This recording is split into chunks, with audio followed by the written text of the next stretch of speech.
Welcome to లాలను. ఈరోజు మనం FIR dying declaration ఇవి పబ్లిక్ డాక్యుమెంట్స్ ఎలా అవుతాయి, ఇవి కోర్టులో సాక్ష్యంగా ఎలా ఉపయోగించబడతాయని ఈ వీడియోలో మనం తెలుసుకుందాం. ముందుగా ఎఫ్ఐఆర్ అంటే తెలుసుకుందాం.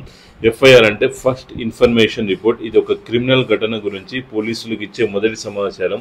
ఇది ఎవరైనా వ్యక్తి, గాయపడిన వ్యక్తి లేదా సాక్షి ద్వారా ఇవ్వబడుతుంది. ఇండియన్ ఎవిడెన్స్ యాక్ట్ సెక్షన్ 74 ప్రకారం ఎఫ్ఐఆర్ ఒక పబ్లిక్ డాక్యుమెంట్, అంటే దీన్ని కోర్టులో సాక్ష్యంగా ఉపయోగించవచ్చు. ముఖ్యంగా ఒక గాయపడిన వ్యక్తి ఇచ్చిన స్టేట్మెంట్ ఎఫ్ఐఆర్గా రికార్డ్ చేయబడితే అది డయింగ్ డిక్లరేషన్గా కూడా పరిగణించబడుతుంది.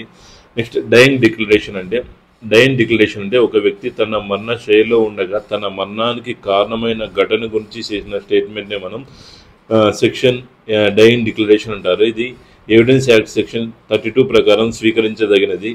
నెక్స్ట్ డయింగ్ డిక్లరేషన్ ఒకటే కన్విక్షన్కు ఆధారం కావచ్చు, లేదా ఇది ఏదైనా కరోబరేషన్ అంటే అనుబంధ సాక్ష్యం అవసరం లేదు. ఇది శక్తివంతమైన సాక్ష్యం, ఎందుకంటే ఒక వ్యక్తి తన చివరి సమయాల్లో ఇచ్చిన స్టేట్మెంట్ సాధారణంగా నిజమని భావిస్తారు.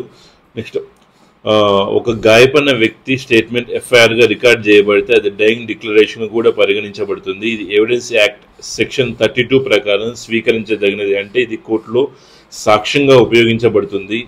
నెక్స్ట్ ఉదాహరణకు ఒక వ్యక్తి దాడికి గురై తీవ్రంగా గాయపడిన తర్వాత పోలీసులకు స్టేట్మెంట్ ఇస్తారు. ఆ స్టేట్మెంట్ ఎఫ్ఐఆర్గా రికార్డ్ చేయబడుతుంది.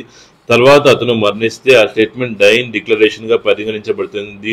దీన్ని కోర్టులో సాక్ష్యంగా ఉపయోగించవచ్చు, మరియు ఇది ఒకటే కన్విక్షన్కు ఆధారం కూడా కావచ్చు.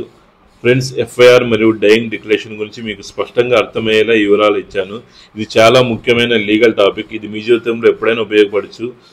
ఇంకా ఇటువంటి అంశాల కోసం please subscribe my channel. Thank you for watching video. జై హింద్.